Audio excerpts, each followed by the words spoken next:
सलग चौथ्या दिवशी भाजपच्या बड्या नेत्यांची बैठक। देवेंद्र फडणवीसांच्या निवासस्थानी रात्री कोर कमिटीची खलबतं।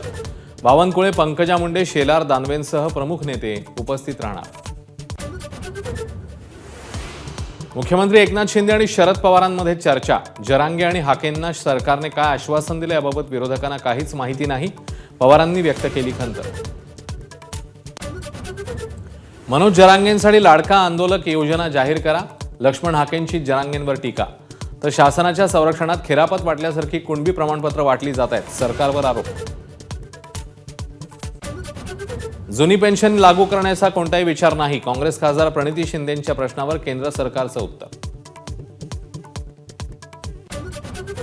विधान परिषद निवडणुकीत क्रॉस वोटिंग करणाऱ्या काँग्रेसच्या आमदारांचं निलंबन होणार नसल्याची माहिती, मात्र विधानसभेत तिकीट कापलं जाण्याची शक्यता।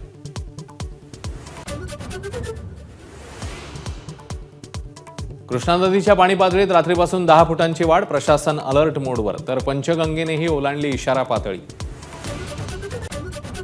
डोंबिवली स्थानकात बंद पडलेली एक्सप्रेस दुरुस्तीनंतर अखेर रवाना। विस्कळीत झालेली वाहतूक हळूहळू पूर्वपदावर येण्यास सुरुवात। कामावरून घरी परतणाऱ्यांना दिलासा।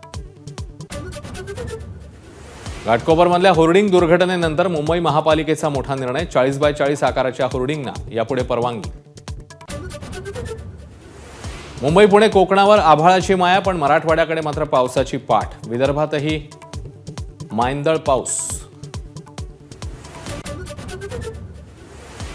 विवाहबाह्य संबंधातनं गर्भवती राहिलेल्या प्रेयसीचा गर्भपातादरम्यान मृत्यू। नदीत फेकून मृतदेहाची विल्हेवाट, तर हैवानाने प्रेयसीच्या 2 मुलांनाही फेकलं नदीत। मनोरमा खेडकरांना 14 दिवसांची न्यायालयीन कोठडी। शेतकऱ्यांना धमकावल्याप्रकरणी मनोरमा खेडकर अटकेत। महामार्गावरचे खड्डे बुजवण्याचं काम पोलिसांचं आहे का, आदित्य ठाकरेंचा सवाल। तर रस्ते कामात घोटाळा केलेल्यांना जेलमध्ये टाकू असा इशारा। आर्थिक पाहणी अहवाल संसदेत सादर। जीडीपीमध्ये 8.2% वाढीचा अंदाज। आता बजेटमधून कोणत्या घोषणा होणार याकडेही लक्ष। नीटच्या घोटाळ्यावरून विरोधकांनी लोकसभा दणाणून सोडली। शिक्षण मंत्री धर्मेंद्र प्रधान यांच्या राजीनाम्याची मागणी।